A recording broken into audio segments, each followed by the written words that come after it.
listening to the AfterBuzz TV network, now the largest new media platform on the web, and your #1 source for after-show entertainment. Very good, Dean Johnson. From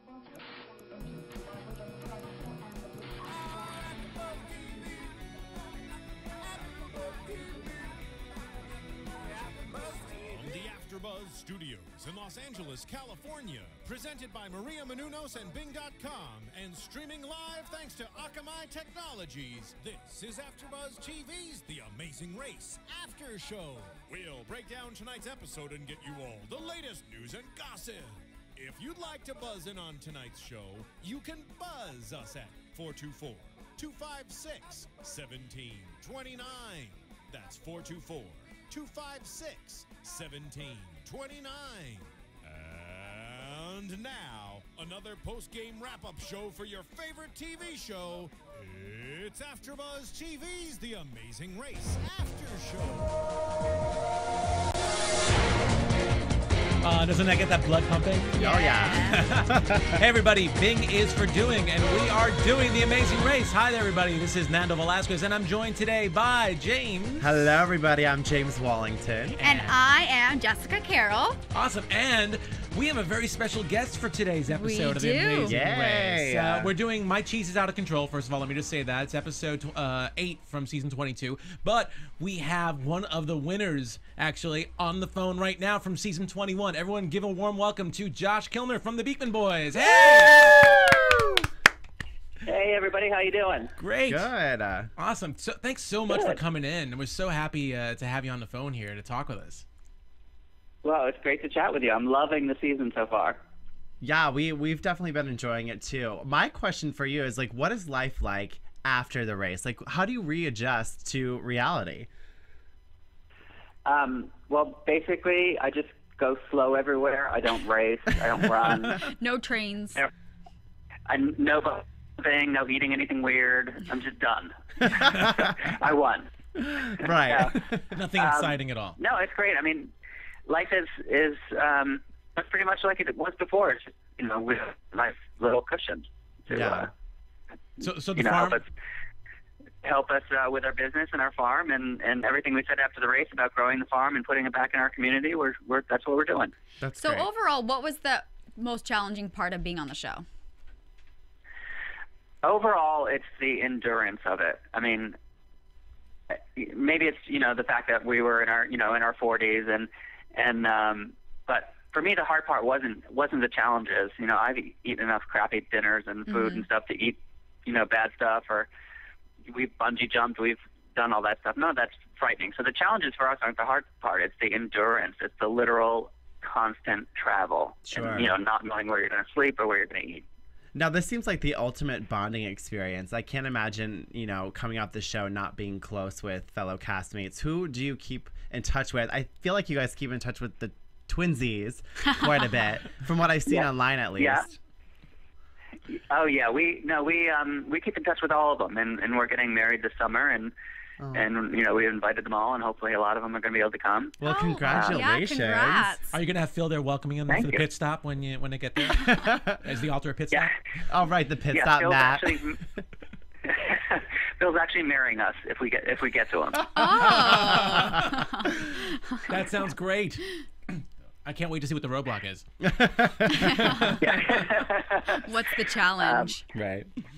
But No, so you're absolutely right though. It's such a summer camp experience for everybody, and I think all casts are like that.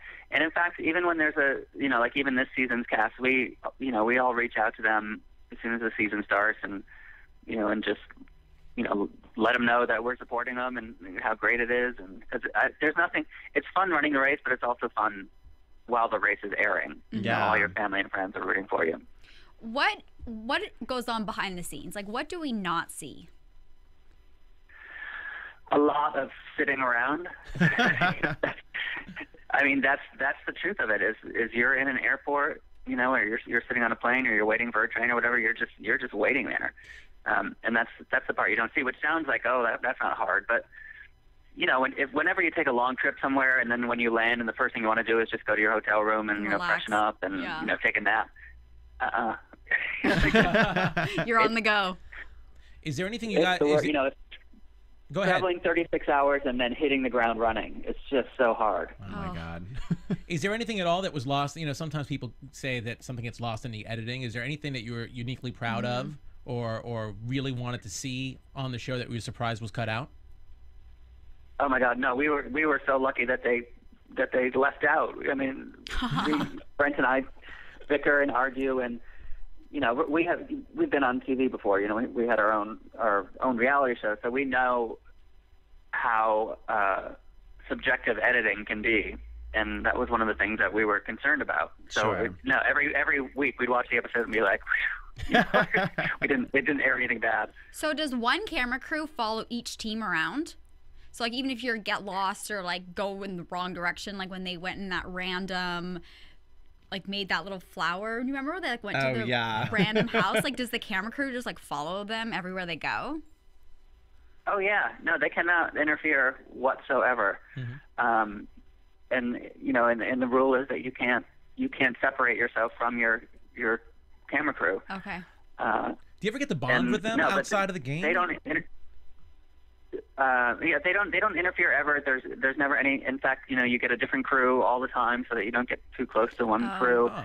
And I think I don't know if this is true, but I remember one of them saying that they don't. When we open the envelope to say where you're going next, they don't even know where they're going next. Wow. Oh. Because they join you on the flight from one destination to another, correct?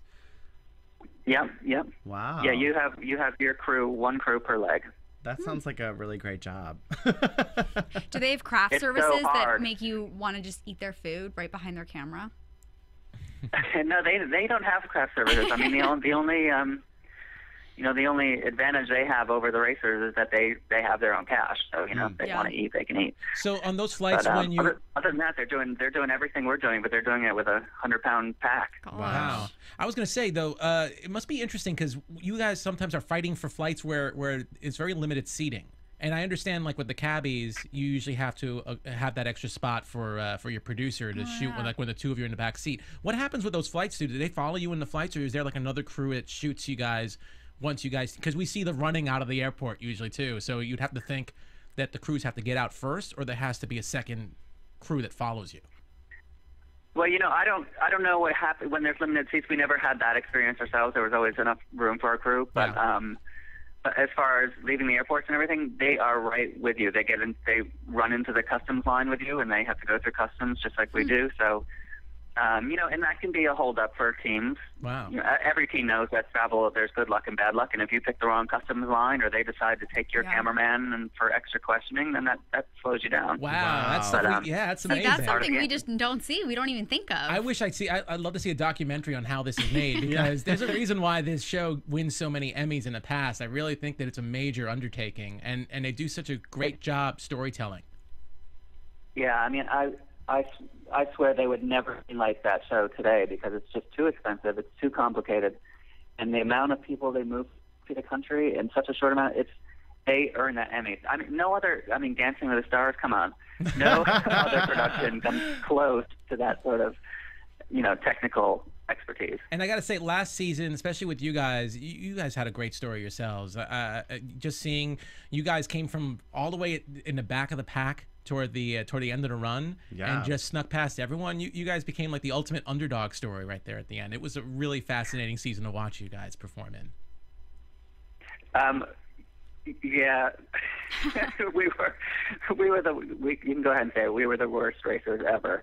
Well, obviously not, since you guys got to the finish line. That's not what I meant. Yeah, not at all. But just you were stuck in the back with another team. No, but it's true. Statistically, we had the worst record. But I think what people, we actually were very middle of the pack until we had a really long flight delay. We had one of the longest flight delays in Amazing Race history. Yeah.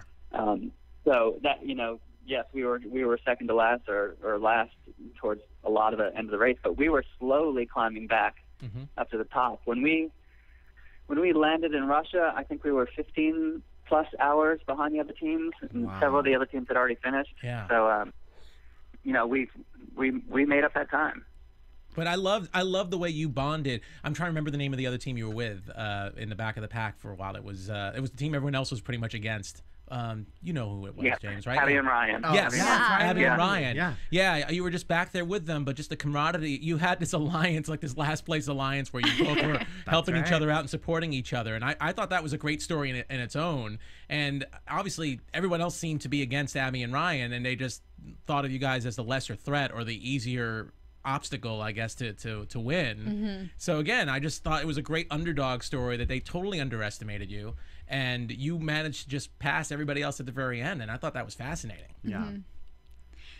Yeah, I mean, it was the truth of the Amazing Race. It's like you can, as long as you can not be last, Yeah. you know, up until the final leg, you still got a shot. Absolutely. And we performed as well, you know, as most anybody else on any of the specific challenges. We had a really tough time traveling. Yeah, wow, I can imagine. So what do you think of the teams this season? I love them. Of course, you always think your own season is the best, but Right. I actually like a lot of the teams. I don't feel like they're quite, you know, they're not as different as in seasons past. But I think, first of all, I mean, how jealous am I to get to spend their first, you know, 3 episodes or whatever in sunny, beachy locations. Oh my gosh, Bora Bora. I cannot. We're in Bangladesh and Indonesia. We're in the slums. But yeah, they were bitching about the 110 degree heat on the beach. I'm like, oh, really? Don't even complain. Yeah, try doing that in the slums of Bangladesh. Yeah, oh gosh. But I like all the teams. I've been very surprised by Joey and Megan. I thought that they would be down and out right away because, you know, I thought that they were just a little bit too sort of happy. You know, it seemed unreal. You know, sort of surreally happy. But they've not only have they kept in it, but they've been in good spirits the whole time. So I've been proud of them. I also love the roller derby moms. Oh yes. They haven't been getting a lot of airtime, but I loved what the one I think it was Beth this week said. You know, I hope my kids are proud of me for doing this. Yeah. Yeah. I think they're terrific. No.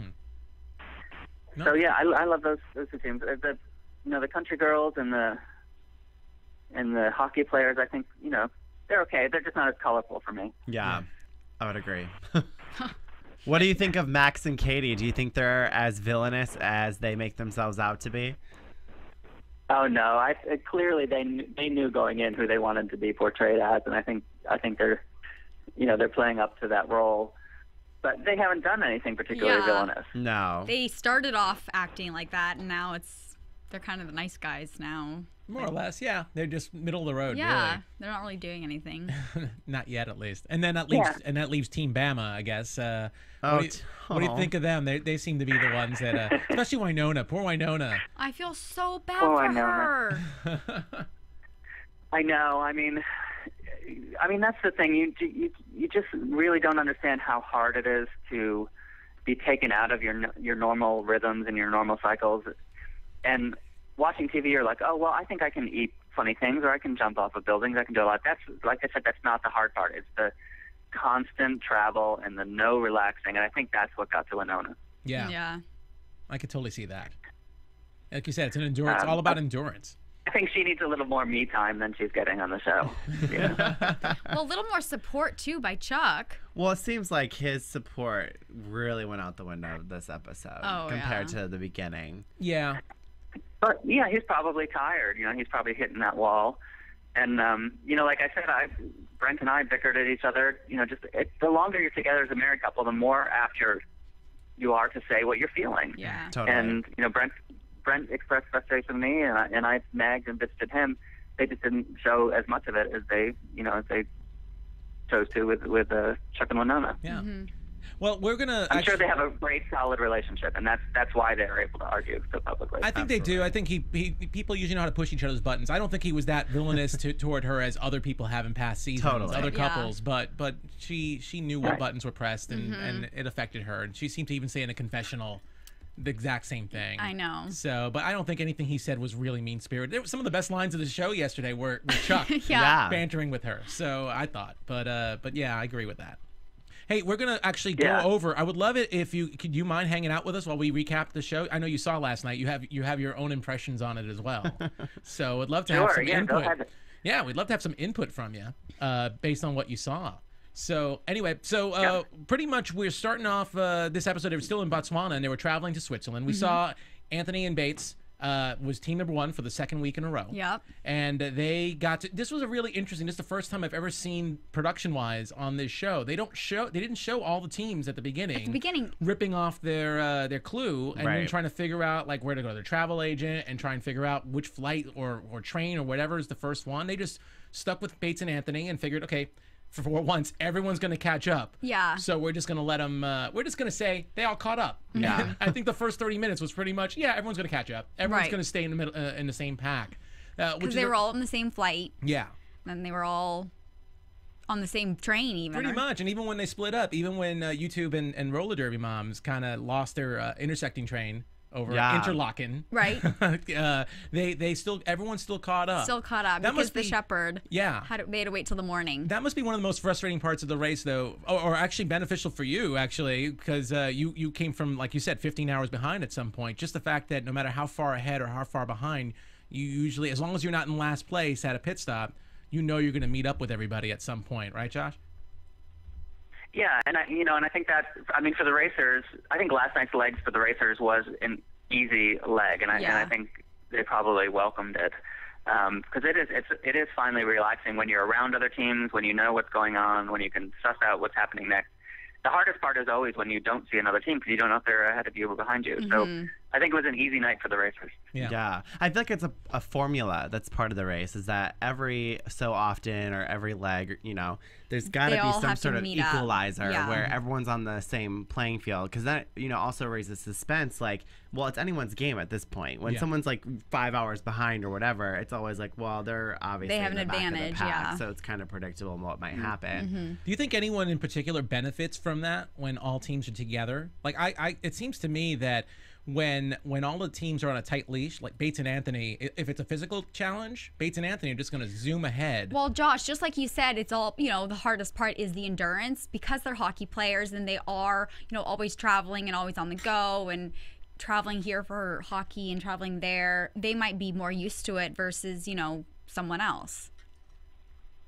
Right, and definitely the more experienced you are at travel, the easier it is for you. And I think, when teams are ahead, I think they get pissed off when there's bunching, when all the teams are together, because they lose their advantage. But a lot of times, the only reason they're ahead is because they caught a slightly better flight themselves. Yeah. So, I mean, the bunching is great, and I think you do see it towards the middle of the season, because you don't want one team that's guaranteed to lose, or, why bother watching? Yeah, it just gets to be two different stories, and you start losing hope, I think. You start losing hope, I think. If that said, there was a lot of travel last night. A lot of travel. Well, they said it was 5,000 miles at least. I kept looking at the clock, and I was like, when are they gonna start doing something? Well, yeah, it wasn't even that. It was just like, okay, go to this next location for your next clue. Okay, now you got this clue. Go to your next location, pick up a dog, and go to your next Beethoven. Clue. Yeah. There seem to be a lot more route markers than typically, I do think it's cute. Go ahead, Josh. No, I was going to say, here's the thing. They did the switchback, and with the cheese. I'm jumping ahead of you a little bit, but I think that the idea of the switchback is everybody loved it so much, so that it's going to be funny again. But if you look back at the switchback on our season with the in Amsterdam, jumping over the ditch, the pole vaulting, really, really a non-event. And then you look at the cheese this time, and it was really a non-event. And I think they think there's going to be these big, exciting switchbacks at the end of the route, and then it just doesn't happen. Right. That's a really good point. Yeah. Because I feel like the whole element of snow on this just doesn't even compare to the first time that the teams actually had to face this challenge in season 14. I agree. They just had to slide down pretty much. Yeah, it seemed a lot more easier. And also, it's down. always interesting to see like what the challenge is and what it entails. And because we kind of knew like the cheese and it was like less suspense. Did you guys think that? Yeah, I mean, it might have been felt better if if you hadn't seen it the first time. It might have been more interesting. Yeah, actually, that's true. Because the clips from the first season that they did, it was actually more entertaining when they had those like on their back, going down that steep hill. Because they broke. Yes. It was like by default, it would just happen to break, and then their cheese would roll down the hill. And they had all the locals laughing at them, too. Yeah. That was the best, It was too cold to have anybody there laughing at them, I guess. But I think that's why I really loved the roadblock this episode, because it's something we haven't seen in past seasons. I mean, every time they go to a destination with a lot of snow, I get excited because you just don't know how the teams are going to really, grow accustomed to this different climate. Yeah. So I liked that this roadblock seemed to be a lot different from what I've seen in the past. Oh yeah, and it was a very picturesque. It was a very picturesque episode. It was. Starting with the dogs. Yeah, that was. I got to go back to the dogs. I'm a huge dog lover. They were Beethoven, but I really loved how Caroline or Jennifer, I can't remember, we're trying to get the dog on the train or the bus, and she completely just straddles the dog. Like, that's not going to help. And then she calls out, "Oh, my Anthony, God. Anthony," and he like just goes running to help her. That's Anthony.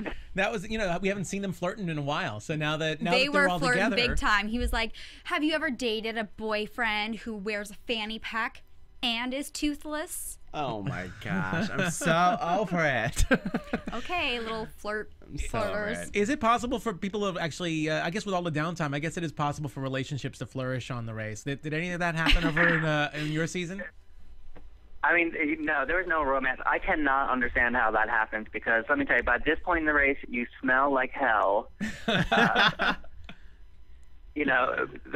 always feel worse for the women on the race because they actually have to try to look good. The guys don't bother at this point, but the girls still have to put on makeup. But I mean, really, most of the women stop doing their hair. They barely put on lipstick, and you smell horrible. Your clothes, you've worn the same clothes for weeks. I cannot imagine flirting in those situations. It like seems realistic. I was going to say the only relationship that actually ended up working was on, I think, season 9 before All Stars, because Eric and Danielle were on opposing teams, and then they ended up being on All Stars together. Oh, that's right. Because they had this relationship. Right. But. So, Josh, I have an important question for you. As a girl, I'm actually curious, how often were you able to shower and wash your clothes and do laundry? Well, I mean, you generally did get to shower between the legs. That's horrible. You get to shower between the legs. That's really possible on Nando. Get your mind out of the gutter. But only between the legs. That's it. Usually you do have some sort of bathing facilities. But the legs themselves, it can, be 30 to 50 hours, in length. So you don't have a lot of time. And the truth is, the hard part is the laundry. That's the really hard part because you wind doing it in the sink if you're lucky enough to be in a hotel or the tub. But then you're not there long enough for it to dry, so you have to either pack it away wet again or use the hair dryer in the hotel and stand there and dry your underwear and socks. Oh, man. Wow. Now, it's much harder for a girl, especially if you're trying to look good on TV. Well, the girls do a pretty good job on this episode. Or this season, I mean. Yeah. I mean, Katie, she looks good.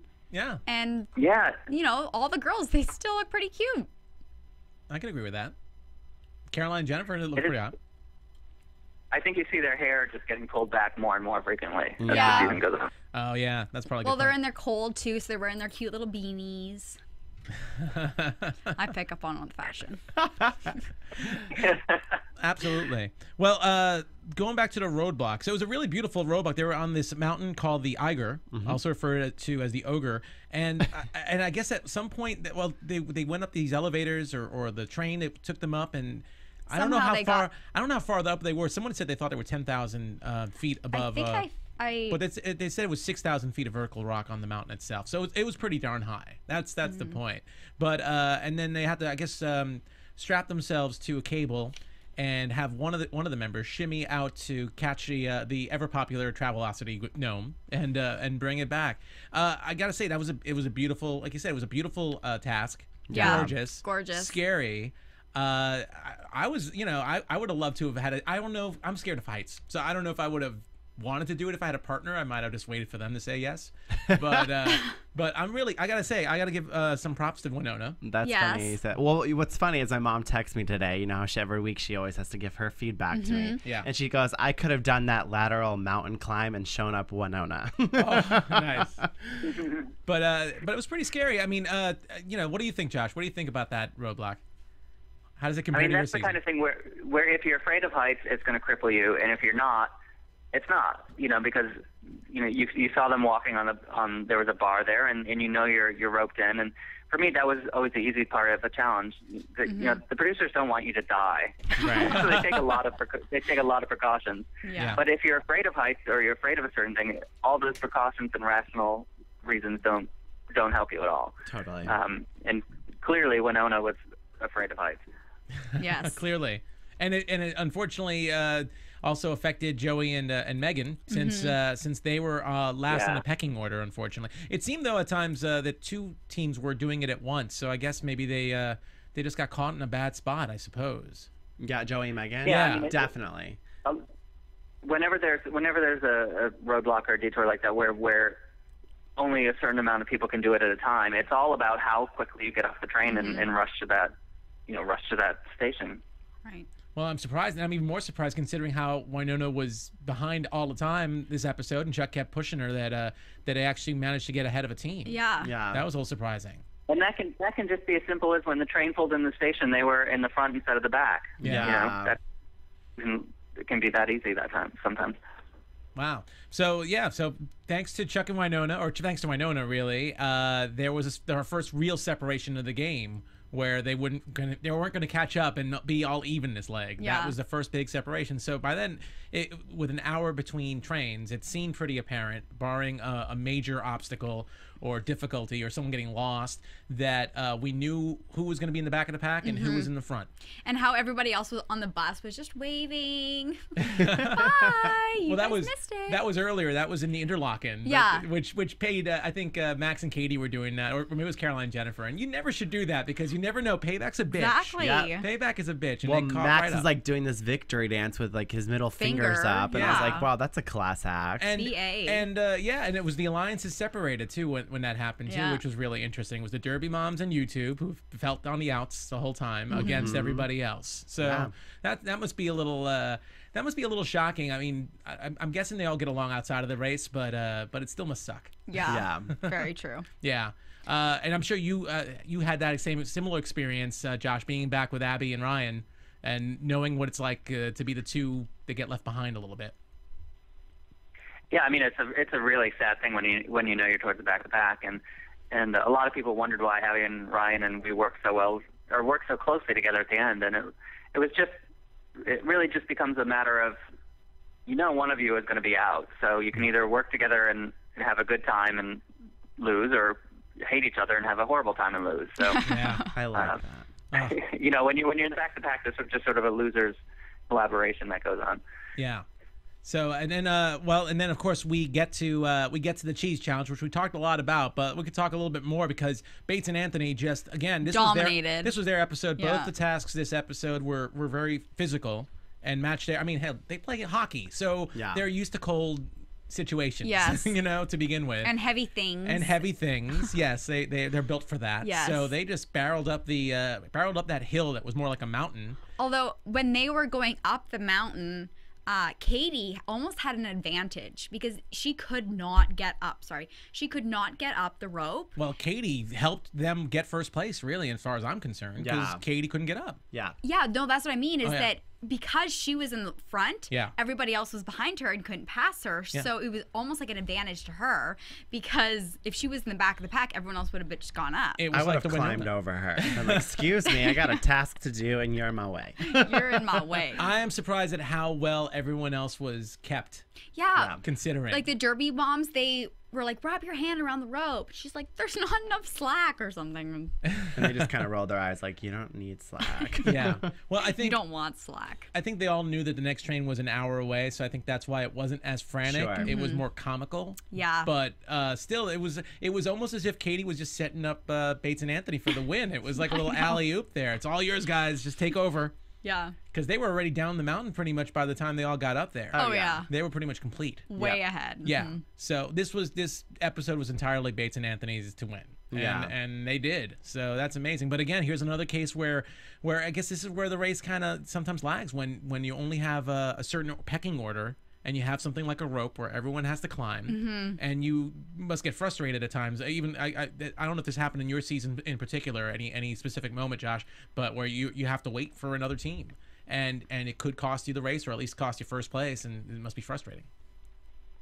Yeah, I mean, there's always, in every race, there's always this moment, whether you see them or not. Whenever you have to like reach a spot and it doesn't open until the morning, and then you have to take a number. Yeah. We had to do that in Indonesia, and then we had to do the bullfighting, and we even though we were a spot behind the team in front of us, we wound up about an hour behind them just because of the way things were unfolding. You can't do anything about it, and I think that's why the other teams weren't giving Kate and Max and Katie a hard time, because they're like, you know what, we're going to get there when they get there, and and they're pretty much all even anyway. They're pretty much all even with two teams behind them, an hour behind. So that was pretty interesting. So I thought it was a fun. I mean, it wasn't as thrilling as the first time, but I still thought it was pretty fun adding snow there and having and the way they were making it sound is that it was extremely difficult. I mean, everyone just kept saying, I don't know if they were just saying it to Megan and Joey and everyone else because they were running late and they're like trying to get, oh my God, it's so hard. But it actually seemed really hard. Like even Max saying, I need to get to the pit stop before I vomit or something. Like everyone seemed. It was strange that they were all saying how hard it was. It didn't look that hard. That's what I mean. Is it didn't actually look that hard. Well, it's possible it might have been at the end when they were lifting the cheese up into the thing. That's when everybody seemed to be sweating and out of breath and everything. So maybe there was something difficult right at the end that we didn't see. Well, I also think what would have been really hard about this is just maintaining your cheese, making sure that it doesn't roll down the hill, because that also was a rule. That's why Chuck and Winona got the penalty. It's like you can't lose your cheese. You know what I mean? So I think that's why it was also hard, is because with the slippery slope that they were on, that could have been, bad. So they were really trying to hold their cheese. I think you're totally absolutely right with that, because somewhere it had to be written in the rule that you had to have it on the sled. Because the rules are actually quite well spelled out usually. And so the fact that Chuck and Winona lost because they broke a rule means that the rule was pretty clear. So yes, you're right. They probably were really trying hard to keep their cheese on the sleds. Otherwise, they'd have to go back up the hill and retrieve another, thing of cheese and bring it back down. If it fell all the way down, I guess so. Because the other season, I think cheese ended up rolling down the hill. It did, and I think they had to go back up and get more. Oh yeah, I think you're right. So the snow actually was a little beneficial in the sense that they didn't lose their cheese. It fell off the sled. I'll bet that's probably what the rule was that if your cheese rolls down the hill, you have to go back up and do it again. Yeah. Wow. That would have been really tough if that happened to anybody there. I forget who said it, but it was a girl, I remember. She said, but who puts cheese at the top of a mountain? I think it was Max, actually, who said Max. It was Max. But that's true. Why cheese at the top of the mountain, and why do you have to carry it down to a barn? They probably did it just for the show. Well, they did, but You see how quiet it is out there? They do that for fun. The locals do that I remember this from the first season. I think it's part of their festival. They laughed so much. Yeah, they love doing that. It's an entertaining thing for them to do. What's on TV? We don't get reception. Let's play with cheese. Cheese. Yes. That's what it is. We're rolling with the cheese. You gotta love it. But I still like the challenge overall. I thought it was the addition of snow was really interesting, and I like the way they were all had to be in front of the sleds and trying to stop it and just having a good time in the snow. And Joey thought it was heaven. Yeah. So I liked that comment. Heaven. I saw the light and I loved heaven. Yeah. I do think it was a tough though. I think the elevation probably got to them too, and that's why especially Megan toward the end. I think the elevation really has something to do with those challenges. And even Winona kept saying that she was feeling lightheaded and dizzy, altitude sickness. Yeah. So anyway, we pretty much. This was something where we just knew it was going to come down to two teams at the end because of the train difference. Right. And so the first four teams, actually, Carol and Jennifer didn't even bother to fight to get ahead of anybody. They knew they were going to get fourth place as long as they just didn't make a major mistake. So pretty much the last 15 minutes were focused on Chuck and Winona and Joey and Megan. Yeah. And it seemed like from the start, Joey and Megan, they're the faster runners, more or less, because Winona's always in the back and Chuck's always trying to put a whip to her, so to speak. that Chuck and Winona were going to be the back in the pack. So Joey and Megan got through the task, and poor Winona, having trouble getting up that hill, having a shot of Chuck with a sled in each hand and his head pretty much up her butt. Yeah, Trying to push. pretty much. Trying to nudge her Nudge her up. forward. So that was an amazing sight, and I gotta say, I think he said I can't carry 2 sleds and put my head up your butt or something like that, and your butt ass. Well, he used the word ass, so I guess if CBS can do it, we can do it. So pretty much he said more or less something like that. It was pretty darn funny, and it seemed like a foregone conclusion that that Team YouTube was going to win this one. Yeah. But then the one mishap. error, for some reason every other team thought to get a taxi. And they thought to walk And the they entire thought way. to walk. Well, I think they made a comment, or maybe I just know this from talking to Joey, but I think there was just no taxi in sight. There was just none. Yeah. And they didn't know what else to do. And when they were told to walk, they thought it was a short distance when it turned out it wasn't. Yeah. Well, I mean, I guess that kind of indecision happens sometimes when you're getting a clue and you're racing. But that's when, if you're a super fan, there's so many buildings that they showed in this little town. Yeah. I would have gone in and used a phone. Or been like, Yeah. can you call a taxi? Can you do something for me? Come on. I mean, clearly a car, even if you have to find it, will Yeah. be faster than walking in this cold. You know, poor Megan, she's bones and breathing and poor girl. Yeah. It's cold. I mean, you weren't there, Josh, obviously, but what do you think of that kind of situation? I'm sure there are moments, obviously, when you're trying to figure out what kind of transportation to take. There's no clear direction, and that's what was interesting to me is usually it's really clearly spelled out. Yeah. You know, you travel by foot to the pit stop, or take a taxi to your next route. It's usually really clearly labeled on the thing. So the fact that it wasn't makes people confused, and I think Joey and Megan have had trouble navigating a few times now. Yes. Yes, they That have. wound up being their downfall. But it is really scary when you're in a small town and in the middle of nowhere, and you're like, this isn't New York. There's not cabs coming by every 5 minutes. So do you stay there and wait for one to come by, or do you actually be decisive and go out and go try to find something or walk? Or so I totally got Megan's frustration, and it's terrible. And then what if you get to the end and you had to take a cab? Yeah. I totally got why she broke down there. oh yeah, Well, my gut would drop too, walking up to the pit stop and seeing the other team that you were racing against for last, Already there, and then it's like, all right, well, Yeah. we're going home. And at that point, she thought she was. So I can't imagine what emotions I'd feel in that moment. Yeah, I mean, it's really hard to everybody thinks it must be hard to just barely make second and not make first, but it's hard to be, and I'm an expert in this, second to last. Yeah. because somebody else's dream is dying, and it's hard. It must be doubly hard to be standing on the mat next to somebody as they're getting eliminated. yeah, that must be really tough. Yeah, knowing it. Because a lot of the times when the first place teams finish, they usually don't get to wait around, right? They bust them out to their hotel or wherever. Oh yeah, you never see in between legs. You don't communicate with the other racers. So the only time, if you land up at the mat at the same time, then you're communicating on the mat. But after that, you're done. So very rarely do you know who came in before you or came in after you if you don't see them there on the mat. And then how long is it between each leg? Totally varies. Oh, Totally okay. varies. Can be just a couple hours. Can be 12 hours. But it's never long enough. Well, that goes to show how much the race has changed since the beginning. Because I remember in the beginning, They always episode said it was seasons, 12 hours. It was very adamant. It was 12 hours, and you saw the team sitting around at the pit stops, which is what I liked. Yeah. Because you got to see the relationships kind of form and why teams were either against or for someone. And I find it interesting, especially this season, because your season I think started it. They started really building alliances last season, just organically. Yeah. And then this season with the double express pass in the first leg, where you get to hand off an express pass to someone else, it seemed like a perfect invitation to start an alliance. Yeah. So I would think they would allow more. Well, I think the issue is really you can't have cameras on people all the time. Yeah. And I think from a storytelling point of view, it would be horrible if you had sworn enemies at the end of one episode and then you started the next episode and they were best friends and you didn't have the reason why on camera. Yeah.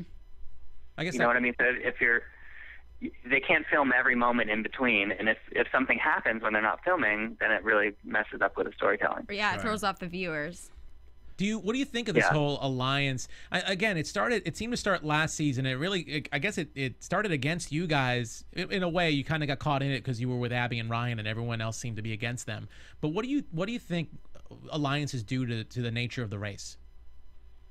Well, I think they're natural, and I think they happen more among younger players because they're closer to school and they're closer to that sort of thinking.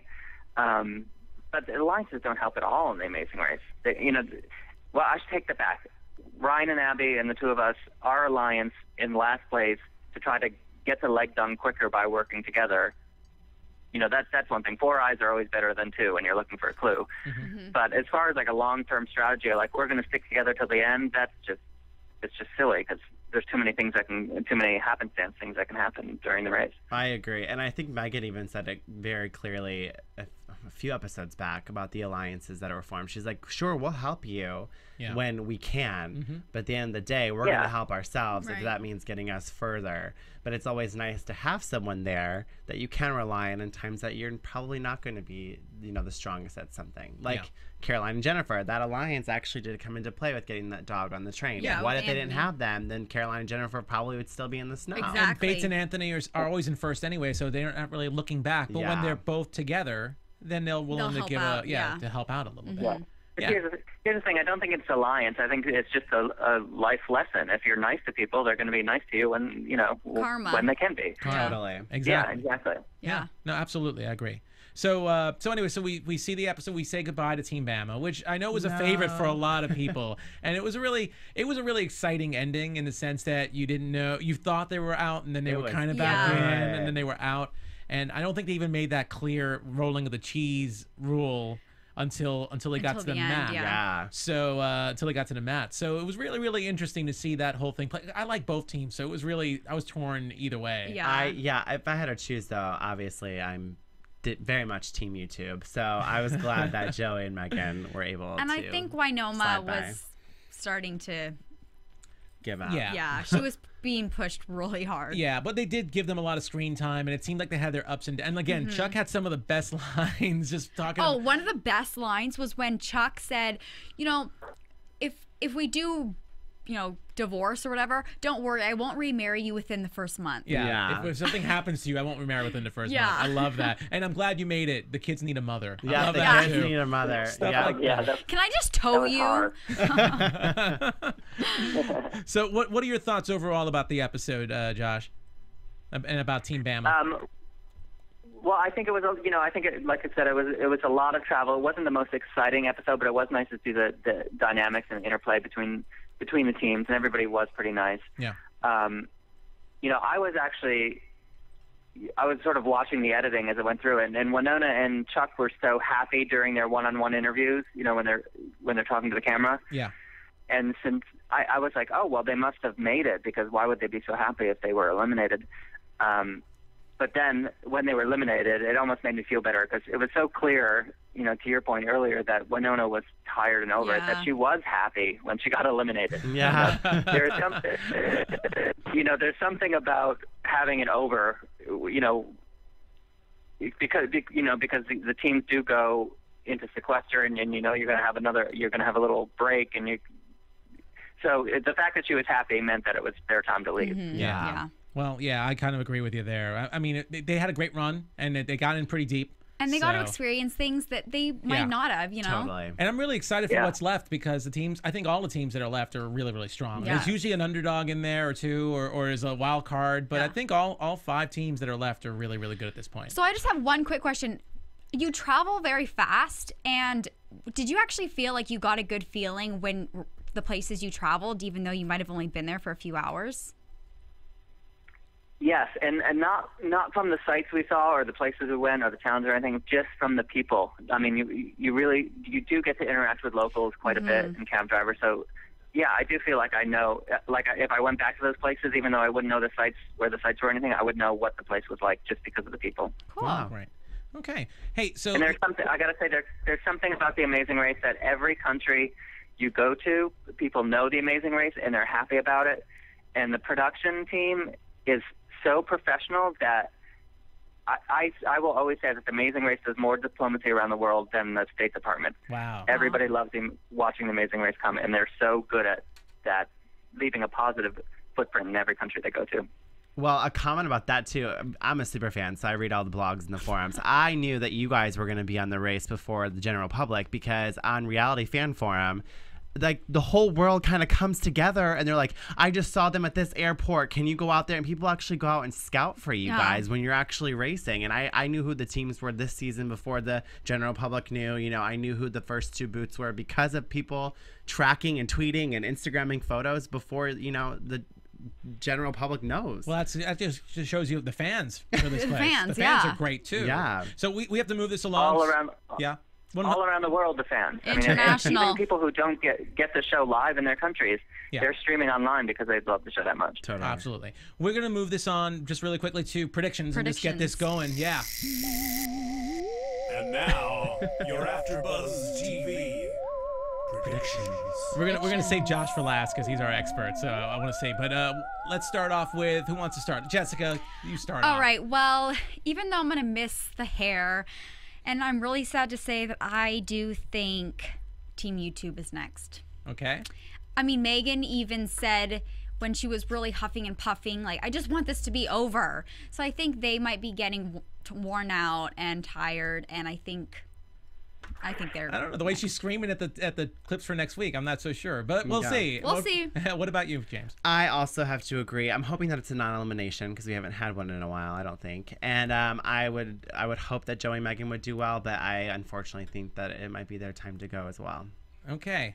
I feel like they are the obvious choice because they're in last place and they seem a little frustrated, but I want to see a surprise. So I'm going to say Max and Katie. That's a good choice. I'm going to say something's going to happen. They're going to screw up. And hey, Josh, why don't you give us your prediction? What do you think?